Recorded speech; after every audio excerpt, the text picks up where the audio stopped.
forma genética.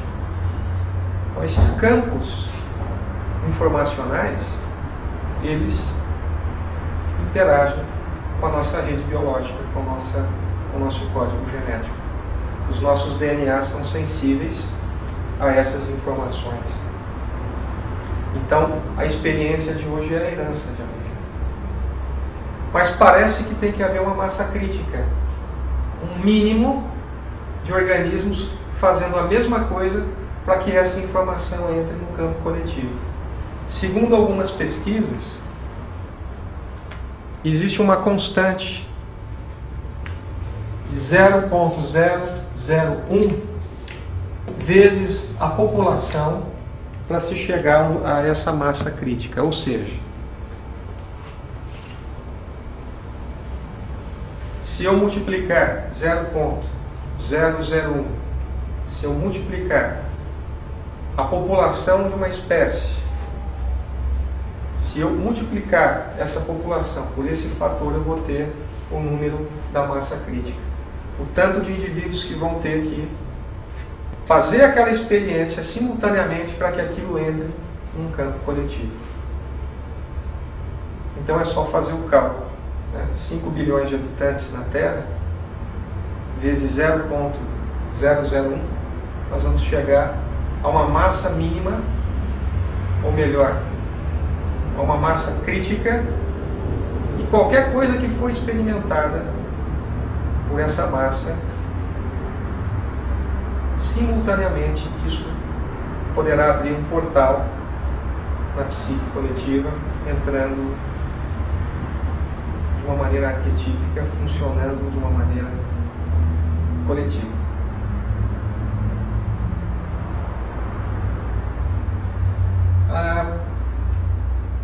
Muitos já ouviram falar daquele número 144 mil.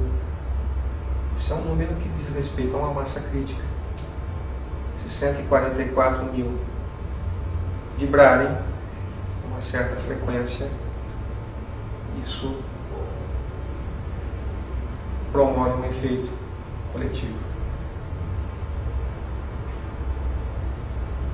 Esse número, se eu não me engano, está presente na Bíblia, em vários textos, de várias tradições. Então nós estamos falando aí de campos morfogenéticos, de manifestações arquetípicas. Nós estamos tratando desse diálogo entre o individual e o coletivo, que acontece a todo momento. E o DNA tem uma participação importante nesse diálogo, porque ele é receptivo a essas energias que transitam nesse corpo simbólico, nesses corpos simbólicos. O que seria, então, segundo os psicólogos que trabalham nesse campo da psicologia simbólica, o que seria o arquétipo da alteridade, que seria esse arquétipo que está emergindo na psique coletiva da humanidade? Dentro da psicologia simbólica, esse novo arquétipo na psique coletiva humana, ele está emergindo e já está começando a atuar de uma maneira particular, de uma maneira individual, dentro de cada um de nós. Então, essa emergência atua tanto no individual quanto no coletivo. Como eu disse, esses arquétipos, eles atuam nos dois níveis. Ele é regido por mais dois arquétipos, ou subarquétipos: ânima e ânimos. O que é a ânima na psicologia? A ânima é o elemento feminino presente dentro do homem, e o ânimos é o elemento masculino dentro da mulher. Esse arquétipo, ele tem o nome de arquétipo da alteridade, porque é o arquétipo que vai dinamizar a relação com o diferente, a relação com aquilo que não nos é familiar. É um arquétipo que vai potencializar a abertura do nosso coração, do novo, do diferente, para aquilo que não é familiar. Por isso, alteridade, alter, o outro, a abertura para o outro, sabemos em psicologia junguiana que a ânima, ela faz a ponte do ego com o inconsciente. Esse diálogo do ego com o inconsciente, no caso, o nosso inconsciente individual, esse diálogo acontece através da ânima, do elemento feminino. Quem faz a ponte entre o ego e o inconsciente é o elemento feminino, é a ânima. O ânimos também tem uma função na psique feminina.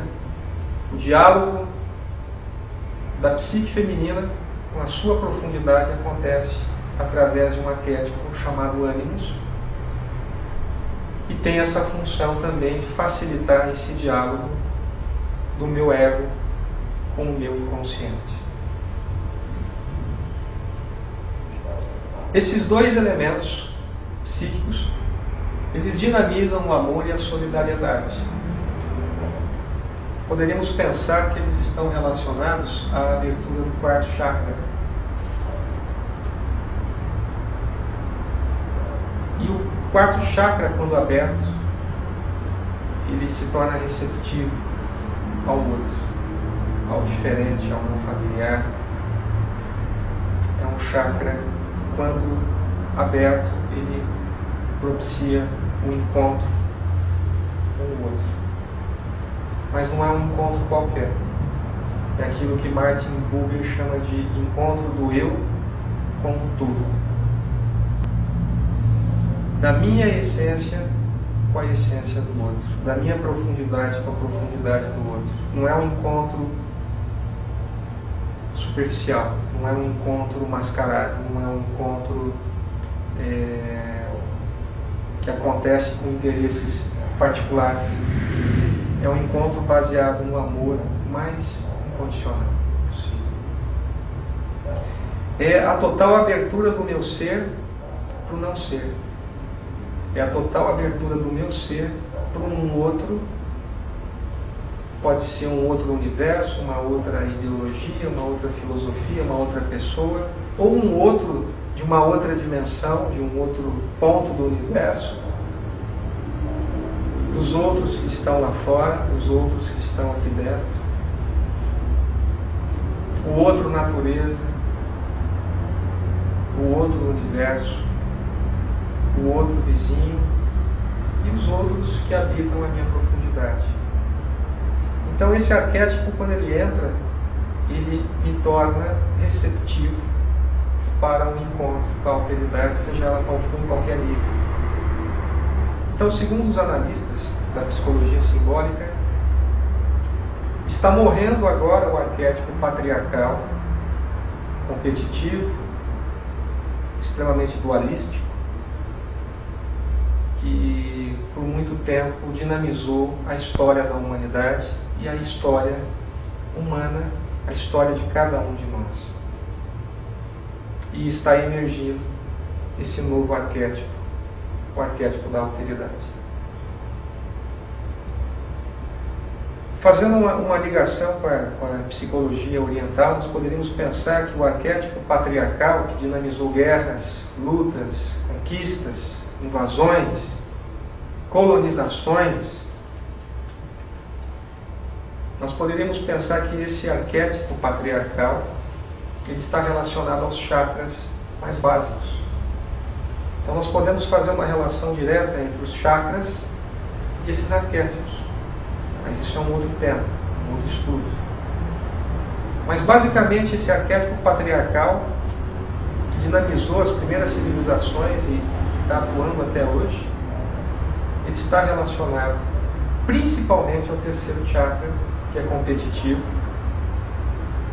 um chakra que dinamiza o poder, está envolvido com a questão do poder. Então basicamente os primeiros chakras, mas de uma maneira especial o terceiro chakra, e diria também que o segundo, porque o segundo chakra está relacionado também à rivalidade, à autoafirmação, que seria o chakra sexual. Então, com a emergência desse novo